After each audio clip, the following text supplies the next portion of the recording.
guys, Tomboy601, and today we are taking a deep dive into the Battlefield 6 reveal trailer. We're going to be going frame by frame, showing off all the things you missed. I guarantee you there'll be something in this video you haven't seen yet. So with that said, let's get this trailer back to the beginning and we can start this process. And if you like videos like this, you like Battlefield 6, make sure you hit that like button. Make sure you hit the subscribe button.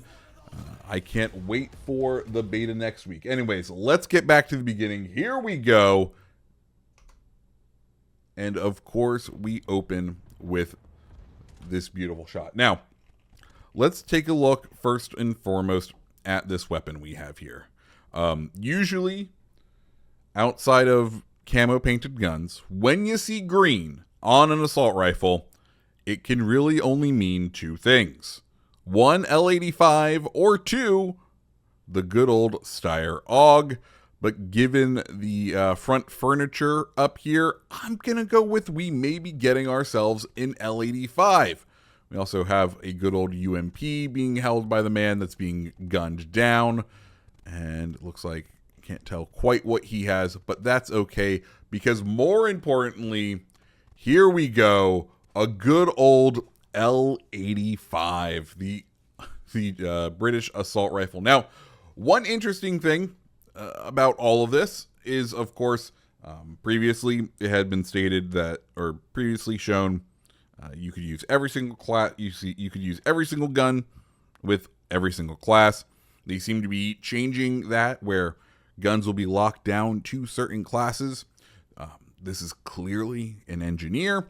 So my hope is that we have the L85 as a carbine, maybe just not as an assault rifle, though this does feel like the full assault rifle length one, not the shorter. Don't they have like a para variant, if I recall?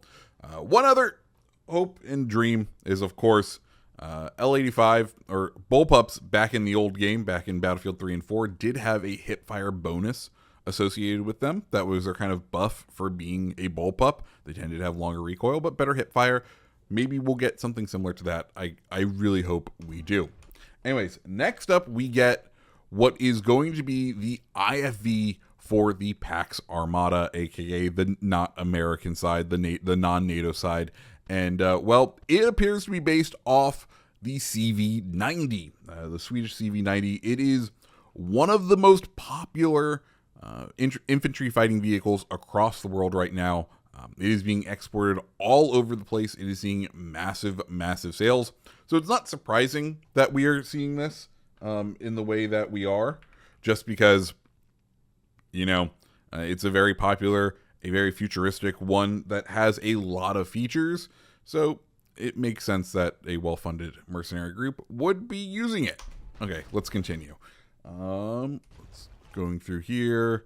Gun looks like just maybe a regular M4 at this point. I do enjoy the tiny pry bar sledgehammer on the back of what I assume to be all of the assaults. We have, is that the 417 right there? No, that's not the HK 417. We know the 417's in the game. We saw it during the beta. And then we have the main character deploying what is going to be one of the new mines.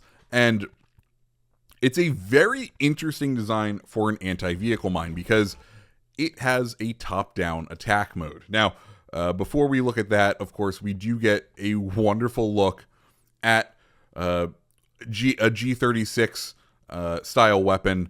I think they're not calling it the G36, but it's a G36, which only means I really hope we also get the C as a carbine variant. But we do get to see this mine go off. So, as we said, it's a top-down attack sort of munition. So it's going to pop up over a tank now, and you'll see it explode. Come on, baby. Boom. Right there, we see the cone of like molten copper or whatever else from the shaped charge going to attack down on the enemy armor, of course, because usually the top of a tank is its weak point, so that makes sense. But it is very odd because, right, for years we've always had the just typical anti-tank mine that you kind of throw out in the road and if you're a big vehicle driver, you got used to it. You knew what to look for.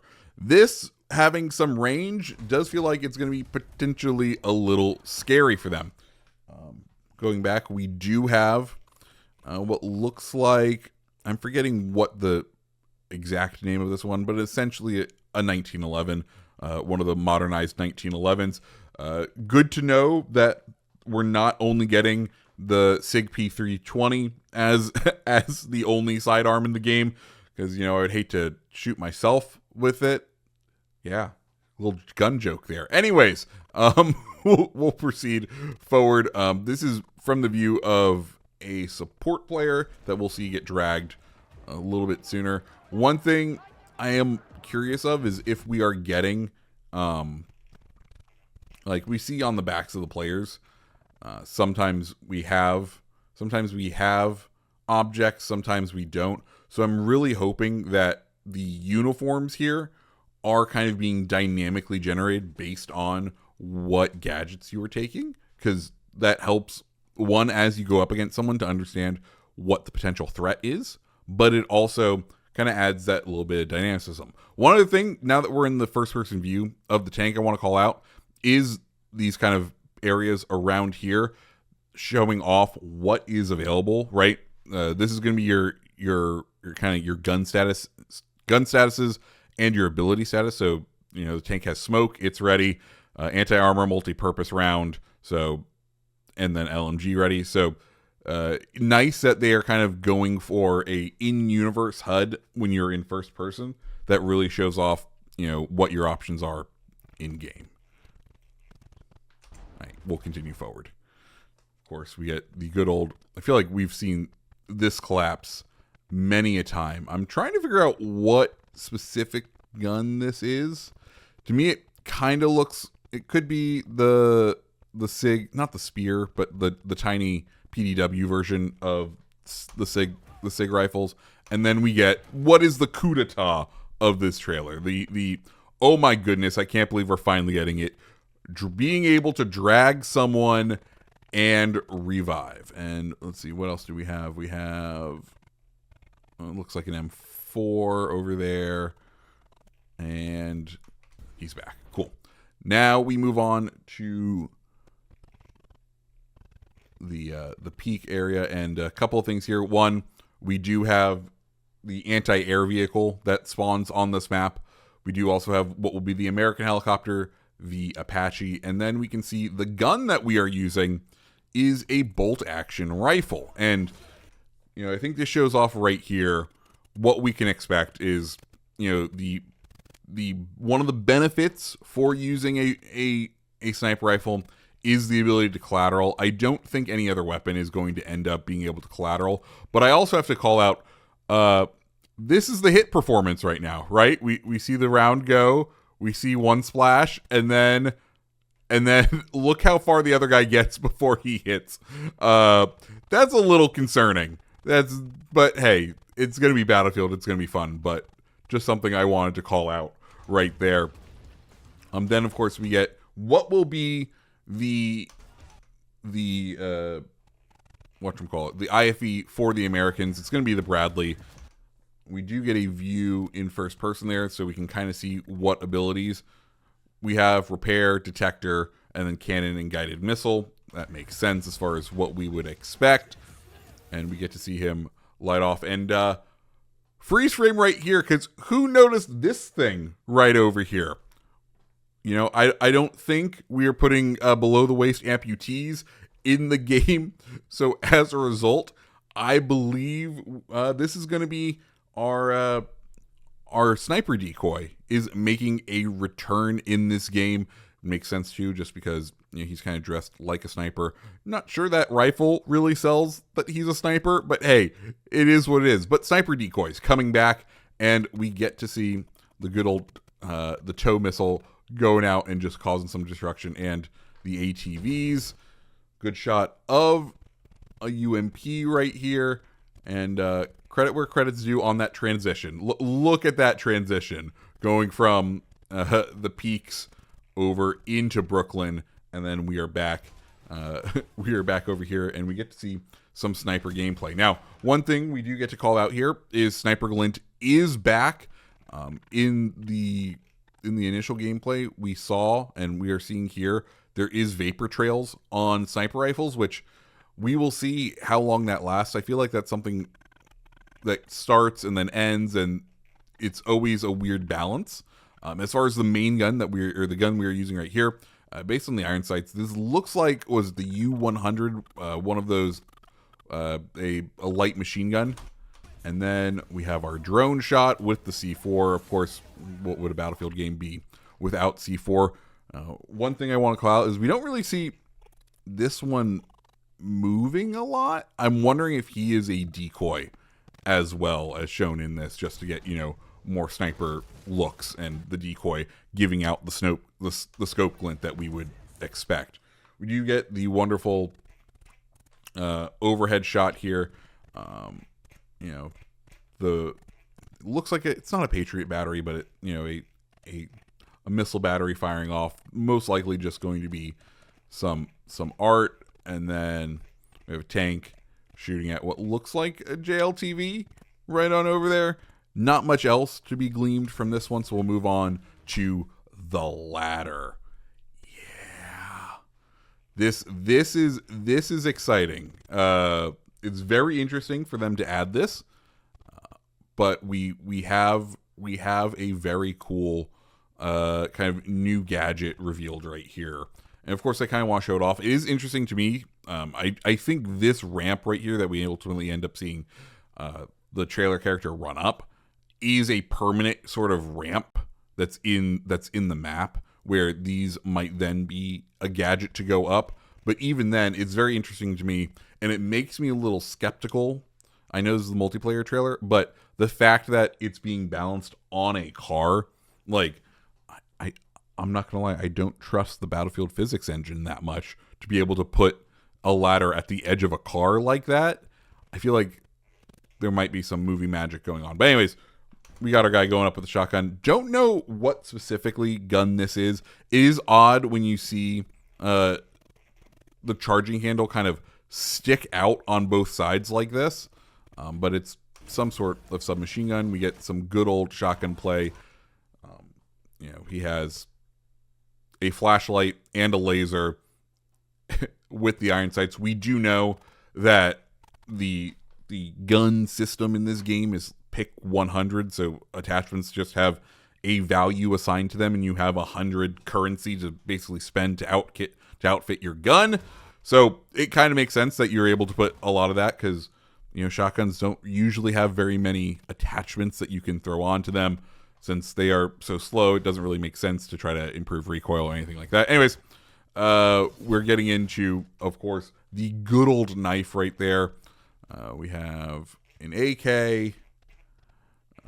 I'm just excited to see the knives coming back, the dog tags, and then the, hey, do you remember Sledge? Do you want to be Sledge from Rainbow Six Siege moment? Which is, like, it's very interesting that they've chosen to do this, but it does make me incredibly excited.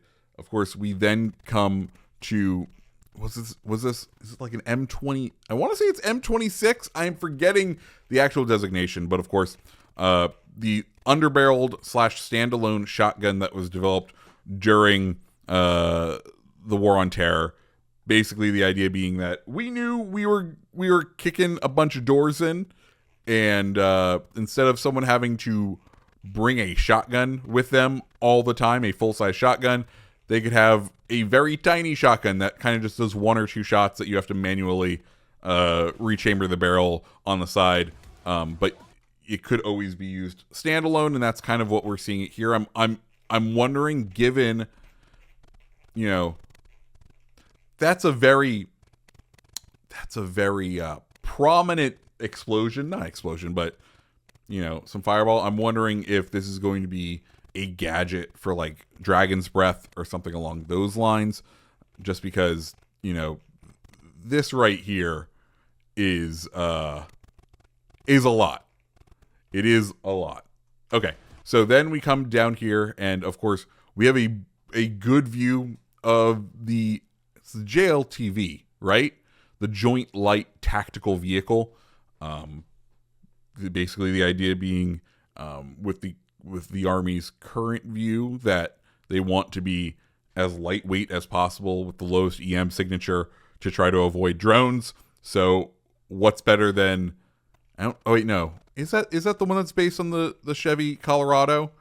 But more interesting, though, in the corner, we have mortars coming back. Support. Someone's getting able to be able to mortar, and then we have a look at what is the SIG medium machine gun that's replacing the M240 Bravo.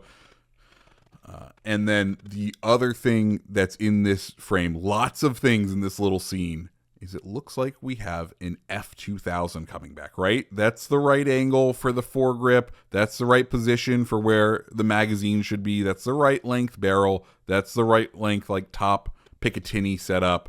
That looks like we have F2000 coming back to the game, being rocked by an assault. So, huge things right there. M2 Browning, it's what we would expect. And then we get our first look at what will be the Pax Armada helicopter. To me, it looks like the Chinese Z10. I could be totally wrong on that, but to me, it looks like a Z10. We get a showcase of some of the gadgets right here. Of course, we know the the spotting scope or the laser designator coming back for the assault. And is that F2000 in the background? No, maybe. Yeah, something back there. Anyways, the good old RPG hit and come down. What was that assault rifle that the guy just had? Back up. There we go.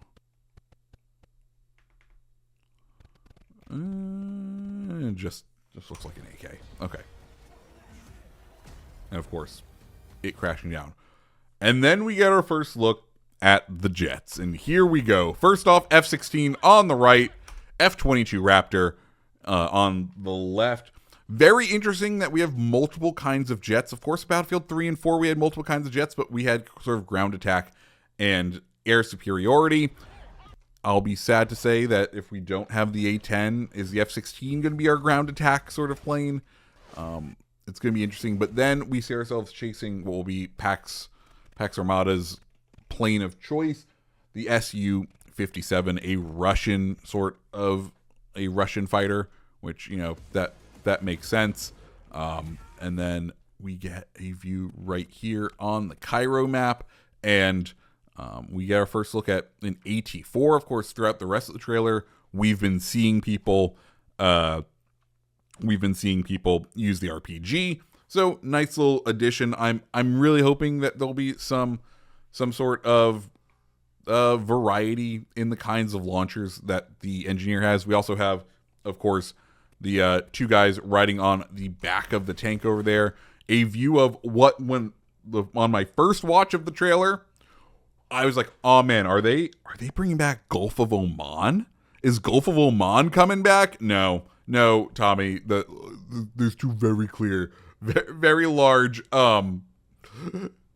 pyramids in the back. Obviously, this is Cairo. Also, I think one of our first looks at the Black Hawk in game. It makes sense having a transport helicopter. I'm wondering if both sides are going to get Black Hawks or if it's going to be someone else. Also, just a huge shout out to the destruction, to the physics that are now taking place as part of the crashes. It brings so much to the game. I'm sure we're going to get some kamikaze pilots in the early game, but it looks so good. Also, hooray, emplaced AA guns that I can use to mow down infantry once again. It is a great tradition to have them. I, for one, look forward to using it. We have a nice kind of scene right there. And then we have, very interestingly, some Chinooks. Now, I would love for the Chinook to come back, or the Chinook to come into the game, and it to be a sort of spawn point helicopter. I understand if it won't be. This looks like it's kind of the pre-done sort of goings-on of a match, right? the on rails section, we won't actually get to use Chinooks, but I really want to. Also, MP5. Some Pax Romata. We have our man on the ground with an AK. Spawn beacon right there. View from helicopter. Let's take a look, though, back at what the helicopter has. Oh, my goodness. There we go. We have flares, repair, rocket, anti-air missile. Okay. Kind of expected. Another view with the pistol. Of course, confirming that tanks can take down helicopters, which is nice. A view of an RPK, or at least an AK built to be like an RPK, and then this nice kind of final all-out assault, showing off everything in the trailer. And guys, that is the Battlefield 6 trailer. I, for one, am incredibly excited for Battlefield 6. The beta's next week. If you want more videos covering Battlefield 6, let me know down in the comments below. But this has me so incredibly hyped. I am looking forward to it so much. And guys, if you like videos like this, make sure you hit the subscribe button. Make sure you hit the like button. And have a fantastic rest of your day. See ya.